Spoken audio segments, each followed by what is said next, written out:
جب اللہ کے رسول صلی اللہ علیہ وسلم نے دعوت دینا شروع کی، اسلام کی دعوت دینے کا جب آپ نے آغاز کیا،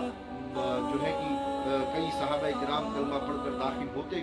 گئے، لیکن آپ جانتے ہیں کہ چونکہ اسلام غریبوں سے شروع ہوا تھا، یعنی جن لوگوں نے کلمہ پڑھا تھا وہ بظاہر کوئی پیسے والے مالدار اور جو ہے کہ قبیلوں کے سردار نہیں تھے، ایک غریب طبقہ تھا، کلمہ پڑھتے جا رہے ہیں، حلقہ بگوش اسلام ہوتے چلے جا رہے ہیں، لیکن حالات اتنے بگڑتے چلے گئے کہ مکہ کے جو بڑے بڑے تاجر تھے، جو بڑے بڑے بزنس مین تھے، جو بڑے بڑے سردار تھے، انہوں نے دیکھا کہ محمد کی دعوت پر صلی اللہ علیہ وسلم جوق در جوق اور قافلہ در قافلہ لوگ جو ہے کہ اسلام میں داخل ہو رہے ہیں، تو مکہ کے بڑے بڑے سرداروں نے اور بڑے بڑے تاجروں نے یہ پابندی لگا دی کہ جو بھی کلمہ گو مسلمان ہے، جس نے بھی اللہ کے رسول کا کلمہ پڑھا ہے، جس نے بھی محمد کی دعوت کو قبول کیا ہے، کسی بھی کلمہ پڑھنے والے کو اناج نہ دیا جائے،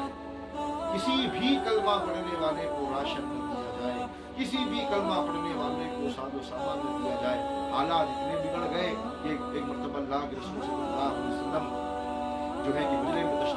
تشریف لائے، حضرت خدیجہ کبریٰ نے دریافت کیا، عرض کرتی ہیں، پوچھتی ہیں کہ میرے آقا یہ مایوسی کا سبب کیا ہے، آپ مایوس کیوں ہو گئے؟ اللہ کے رسول نے بات حضرت خدیجہ کو بتائی کہ معاملہ یہ ہے کہ میں نے اسلام کی دعوت دی، بہت سے لوگ کلمہ پڑھ کر مسلمان ہو گئے، اللہ الحمدللہ، لیکن حالات اتنے بگڑتے چلے جا رہے ہیں کہ جو کفار و مشرکین ہیں انہوں نے اناج دینے سے منع کر دیا ہے، انہوں نے ساز و سامان دینے سے منع کر دیا ہے، انہوں نے مسلمانوں کی مدد سے انکار کر دیا ہے، وہ مسلمانوں کا بالکل بائیکاٹ کر چکے ہیں، اور مجھے یہ ڈر ہے کہ کہیں ایسا نہ ہو کہ ان صعوبتوں کی وجہ سے، ان مشکلات کی وجہ سے، ان معاملات کی وجہ سے کہیں وہ کلمہ گو اپنے قدموں کو پیچھے نہ ہٹا لیں۔ اسلام کو مال کی ضرورت پیش آئی، اسلام کو دولت کی ضرورت پیش آئی، حضرت خدیجہ کبریٰ نے اپنے خادم کو حکم دیا، خادم جو الماری میں جو جتنا بھی مال رکھا ہے سارا مال نکال کر کے لے آؤ۔ روایت بتاتی ہے کہ سامنے تاجدار کون مکہ تشریف فرما ہے، حضرت خدیجہ کبریٰ نے اشرفیوں کی جو ہے کہ ایک لائن بنانا شروع کر دی، اس انداز سے اشرفیاں رکھتی چلی جا رہی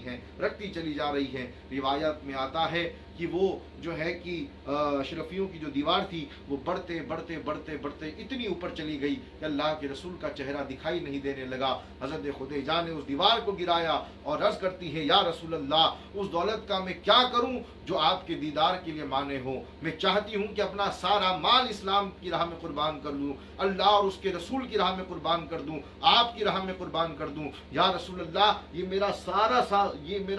سارا مال، ساری دولت، جو کچھ بھی میرے پاس ہے، میں آپ کو سپرد کرتی ہوں، آپ جسے چاہیں اسے عطا کریں، جس طرح چاہیں آپ خرچ کریں، جس انداز سے چاہیں آپ لٹائیں، میں آپ کو کلی اختیار دیتی ہوں۔ اللہ اکبر، اللہ اکبر۔ قرآن کی آیت شاہد ہے، وَوَجَدَكَ عَائِلًا فَأَغْنَىٰ، جب ہم نے آپ کو حاجت مند پایا تو ہم نے آپ کو غنی کر دیا۔ اب اس آیت کو سامنے رکھیں اور سیرت رسول صلی اللہ علیہ وسلم کو سامنے رکھیں اور دیکھیں اور غور و فکر کریں کہ وہ کس کا مال تھا جس کے مال کو اللہ نے اپنا مال کہا ہے، وہ کس کا مال تھا جس مال سے اسلام کو تقویت ملی ہے۔ تو تاریخ اور احادیث ہمیں بتائے گی کہ وہ مال حضرت خدیجہ کبریٰ کا تھا جس مال سے اسلام کو تقویت ملی۔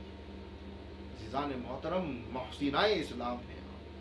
آج حالات اتنے بگڑ گئے پیاروں کہ جب بھی ہم حضرت خدیجہ کبریٰ کا ذکر کرتے ہیں کثرت کے ساتھ، اور ان کے مناقب، ان کے فضائل، ان کی خدمات، ان کی قربانیوں کا جب ذکر کرتے ہیں، جب تذکرہ کرتے ہیں کھل کر، تو ہمیں شک کی نگاہ سے دیکھا جاتا ہے کہ انہیں کیا ہو گیا،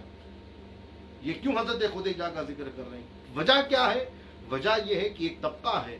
جو ان کی بہت تعظیم کرتا ہے، تکریم کرتا ہے، باقاعدہ ان کے ایام مناتا ہے۔ جب ہم حضرت خدیجہ کا ذکر کرتے ہیں تو کہیں نہ کہیں ہمیں بھی ان کے ساتھ جوڑ دیا جاتا ہے۔ یہ بہت بڑا المیہ ہے عزیزان محترم۔ وجہ یہ ہے پیاروں کہ وہ خطبہ، وہ مقررین، وہ واعظین جنہوں نے ممبر پر چڑھ کر صرف اور صرف واہ واہ لوٹی ہے، جنہوں نے صرف جو ہے کہ اپنی بھوک جو ایک ناروں کی ہوتی ہے، صرف اپنی بھوک کو مٹایا ہے، اپنی جیبوں کو گرم کیا ہے، انہوں نے کبھی آپ کی سیرت پر روشنی ڈالنے کی کوشش نہ کی۔ کاش ایسا ہوتا کہ شروع سے ہی آپ کی سیرت پر روشنی ڈالی گئی ہوتی اور ان کا تذکرہ کھل کر کیا گیا ہوتا، تو آج جو لوگ تذکرہ کر رہے ہیں انہیں وہ لوگ شک کی نظر سے نہ دیکھتے۔ بہت سی باتیں تھیں میں نے چند باتیں آپ کے فضائل و مناقب جو کچھ بھی میرے ذہن میں تھا میں نے آپ کی خدمت میں پیش کر دیا. مولا میری گفتگو کو قبول فرمائے. جانے انجانے میں اگر کسی قسم کی کوئی غلطی ہوئی ہو تو میں توبہ کرتا ہوں. استغفر اللہ ربی من کل ذنب و اتوب الیہ. السلام علیکم ورحمۃ اللہ وبرکاتہ.